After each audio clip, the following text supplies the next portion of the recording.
you need police, fire, or ambulance? I need police. Okay, and what's going on there? I've been kidnapped and I've been missing for 10 years and I'm here.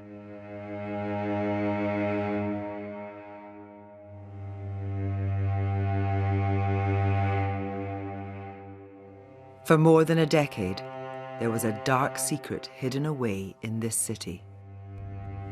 In a quiet suburb, 3 girls were imprisoned, tortured, beaten, and raped. No one knew. Ariel Castro, a school bus driver, had kidnapped all 3 girls. The youngest was just 14. The girls were abducted on this street between 2002 and 2004. Gina De Jesus, Amanda Berry, and Michelle Knight. This is Lorraine Avenue in Cleveland, and this road connects the 3 girls. Michelle was taken from here at 106 in Lorraine. Gina was taken 1 block that way. Amanda was taken 3 blocks the other way. But something else connects the girls, because they knew Castro's children, and Castro knew them.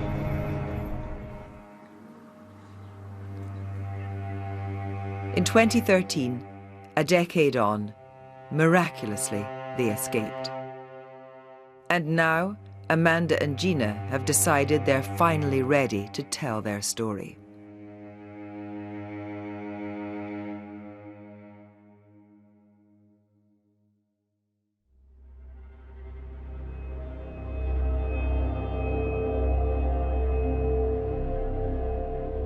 I had gotten off of work early that day, and I worked at Burger King. I called my sister for a ride. She was at work, and I had called a friend for a ride, and he didn't answer, so I just started walking. And as I was walking, there was a van, and it was in a driveway that I had to go around. I looked up, saw a man and a girl in the van. The girl looked like someone that I had worked with, so, I smiled at them, continued to walk. A couple minutes later, the van pulls up, and he says, "Do you need a ride?"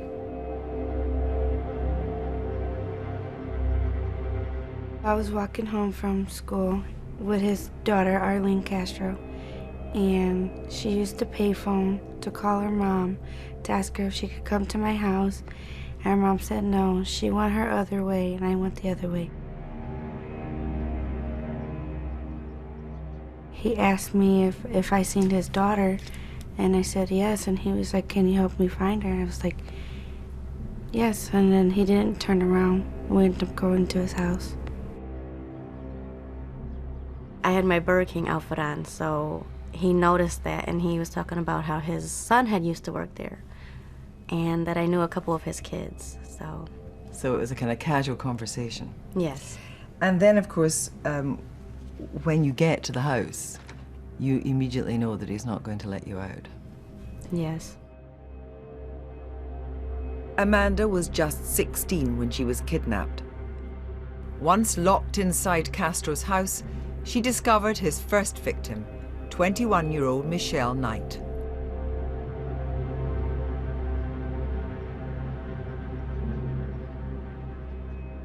This is Seymour Avenue, less than 4 miles from where the girls were abducted. Ariel Castro moved here in 1992, and he was well known in the area. He imprisoned the 3 girls here for more than 10 years. They were chained up for much of the time, raped over and over again, half-starved, sometimes beaten, and never allowed out of the squalid, airless house. 2207 Seymour Avenue has been razed to the ground now. One less physical reminder of the girls' decade in hell.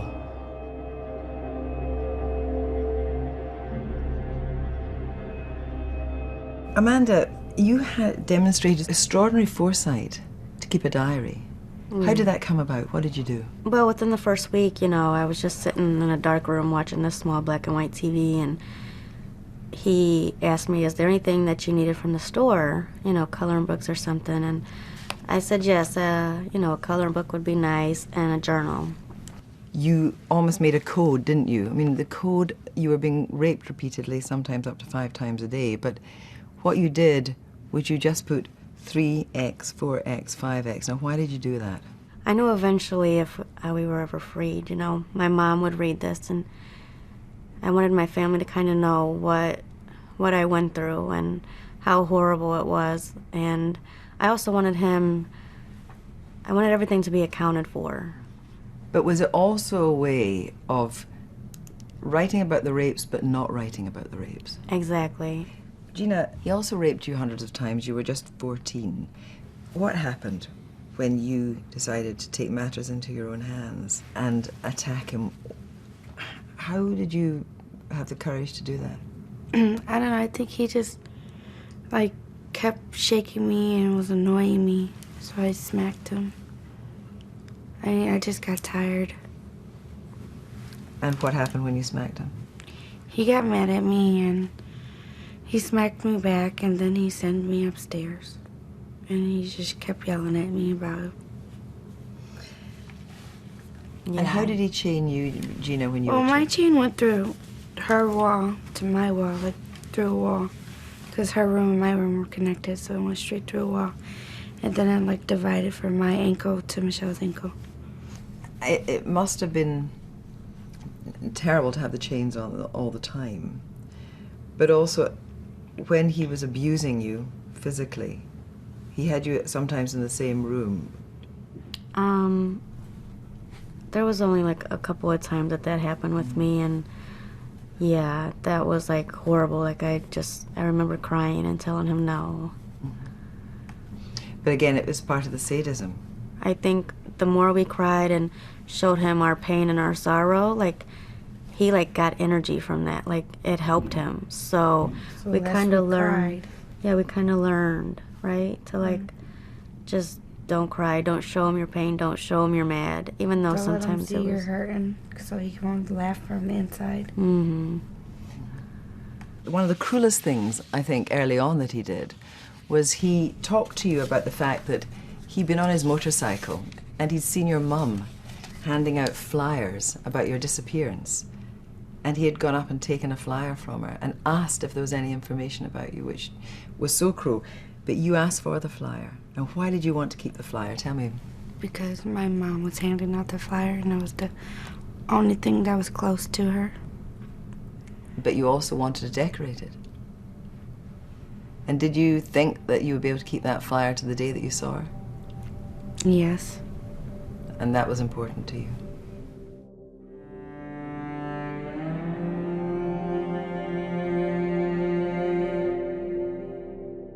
Gina's parents, Nancy and Felix, never gave up the search for their missing daughter. We did everything.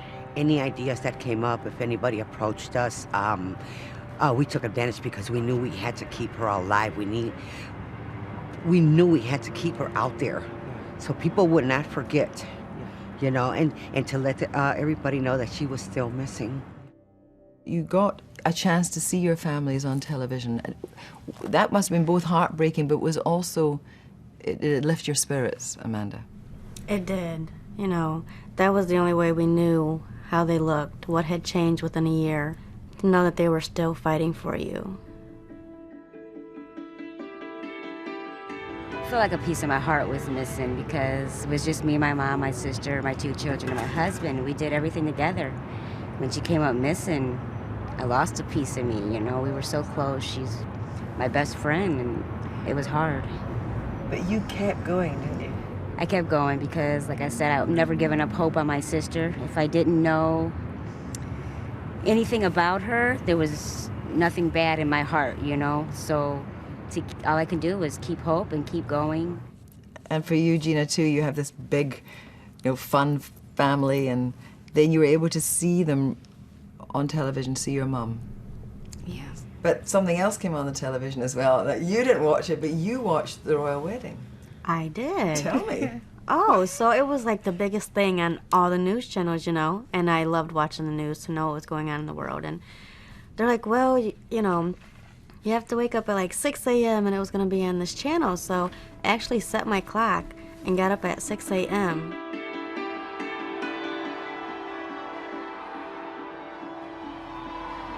And the veil being held there in place by the Queen's halo tiara, which has been loaned to her specially for this day.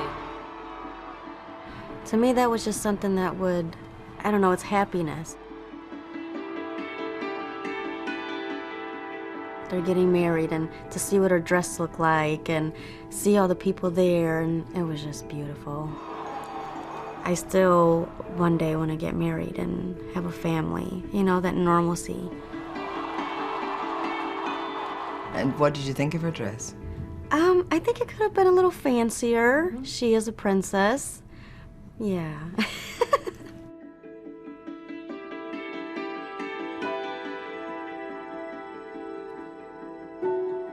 The Christmas of 2005 was particularly difficult for you. He went out to his family for dinner, and that day, I think I'm right in saying, you saw that your mother was ill. Yeah. It had came on the news that she was in the hospital, and I didn't expect that at all, you know? And when I heard that, like, I just couldn't stop crying. And then eventually, of course, she passed away, and again, it was from television, not him, I think, that you found that out. Yes. I had gotten up early that day, and because he had to take me to my room and chain me upstairs, and I had turned on the news, and it was maybe like 5:30 in the morning, and it was breaking news that my mom had passed away. What do you think he would have actually done to you if you'd become very ill? What do you think might have happened? He wouldn't have did anything. He wouldn't? I think he would have buried us in the back like he said he would. Yeah.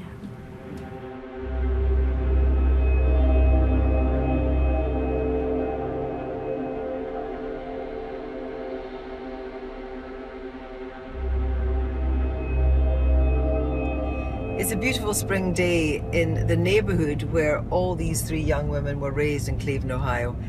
And it's extraordinary to think that they hardly ever in 10 years saw the sunshine because they were kept in rooms that were locked and barred and the windows covered up.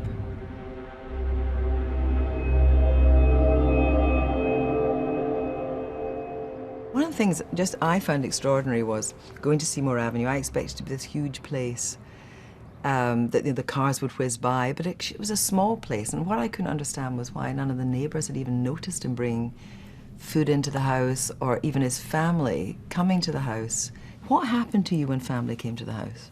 Well, he would put all of us in Gina and Michelle's room because it was smaller, and he would lock the door and he would tell us, be quiet, don't move.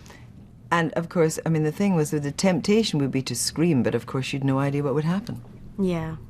A lot of people don't understand, like, he was like a lot, he had a lot of muscle, like, and we just knew, like, how he could flip from, like that, you know, from nice to evil.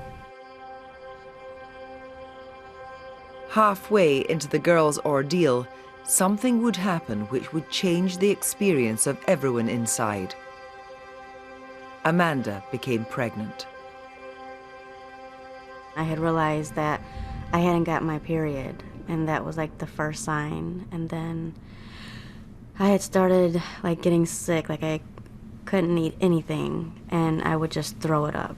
So that was the sign. But you knew that he didn't want a baby in the house. Yeah, because, you know, if the baby cries or, you know, the neighbors hear a baby or someone comes to the house, and what do you do with a baby? How do you keep a baby quiet? But then came the time when you went into labor. Yeah, I really didn't even know I was going into labor. I just had like labor pains all day, but I had no idea what it was. Eventually I had to use the bathroom, and like I heard something pop, and I didn't know what it was, but then he's like, oh, well, you know, I think your water broke. So he takes me upstairs into my bedroom, and he brings out this baby pool, and that's where I had to like lay until I had the baby, so like I wouldn't make a mess on the bed. So he had gotten Michelle to come in and help me deliver the baby, and he sat in a rocking chair and read a baby, like a book, how to like give birth.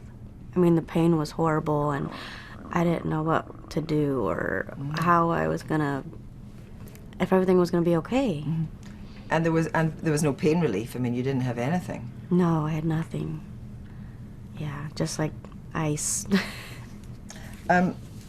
When Jocelyn was born, did it kind of reinforce all your survival instincts, the three of you, that they had a baby in the house? I mean, how did it make a difference, Gina, to have Jocelyn in the house? Well, I cried when she was born. I just was like, thank God that she was all right. Because it could have been otherwise. Yes. The time did come for her going to school, and you made the school. I so did. Tell me about making a kindergarten. We'd wake up in the morning. We would have breakfast. We would pretend walk to school. Yeah, I try to make it as real as possible for her, you know. So we would lock the door and we would walk to school, cross streets, and I would tell her, you know, stop at green lights and look both ways when it's a red light. And we would finally get to school and I would sit her down and tell her, okay, I love you, have a good day. And then I would become her teacher.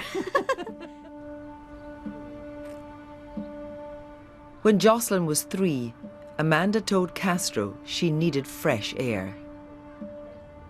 He took her to this park at the end of the street. Astonishingly, no one noticed him with a small child.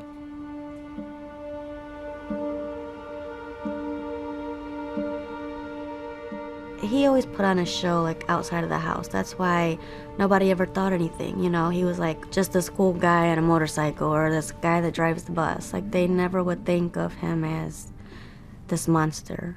He was very friendly. Yeah, he was very friendly. He would always put on a sneaky. show. Sneaky. When he started taking out Jocelyn more and more, and he took her to church, and he took her to a fair, and he took and so forth, was it hard for you because you saw that he actually loved her? Did that bring feelings of conflict in you? It did, because I hated him. Of course I hated him for everything that he had done to my family and to me, and then I would see him with her, and, like, he loved her so much, and I started to care for him. But then I would get angry at myself, and I would get so mad and say, why? How could I possibly care for him after everything?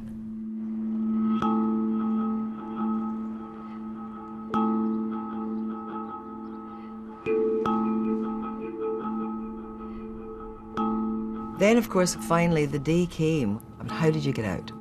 So Justin goes to go downstairs, because she was allowed to go downstairs, you know, when she wanted, if he had the door open usually. And so she goes downstairs and she's, like, I guess looking for him, and she comes upstairs and she says, Mommy, Daddy's blue car is not here. And I said, so what does that mean? You know, just maybe he's in the garage, go look in the garage, go look around the house, he's in the backyard somewhere. So she's okay. So she goes downstairs again, she looks around, looks for him again. She comes back upstairs and says, no, Mommy, his car is gone. I think that means that he's not here.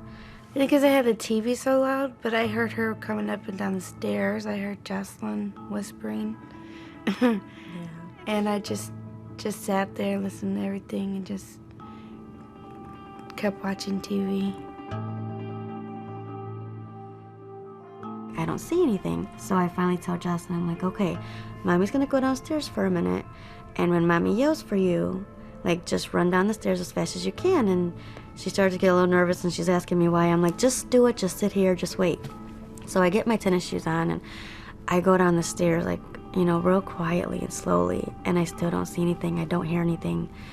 And my heart is pounding out of my chest. But then I try to open the door, the screen door, and there's, like, a lock on there, like a chain lock.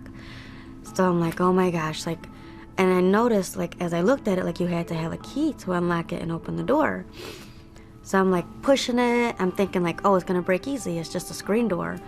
But it didn't break. So I'm like, at that point, I'm like, you know, yelling and screaming, and I'm like, it was just about that much room that I could fit my arm through.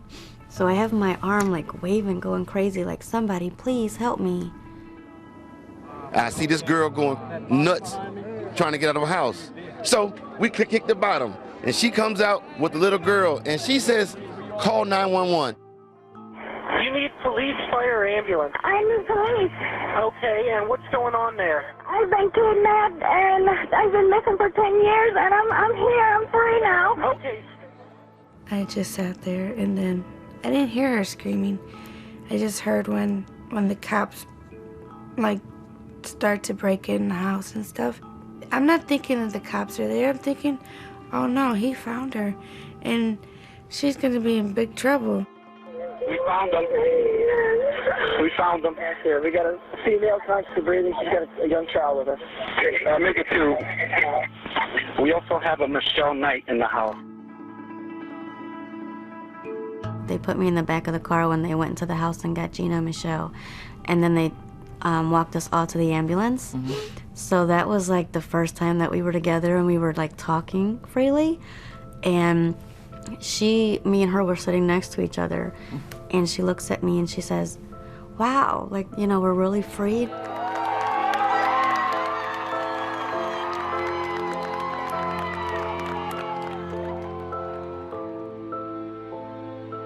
You actually do have an incredibly bright future now. What do you want to do more than anything? Someday I want to be able to help other people that maybe don't have a voice or is scared or is going through something and they don't know what to do or how to get through something, you know? I definitely want to help people one day. When you engaged a lawyer and he asked you if you wanted anything, you just said you wanted 2 things. What were they? A tombstone, a headstone for my mom because she hadn't had one, and a birth certificate for my daughter.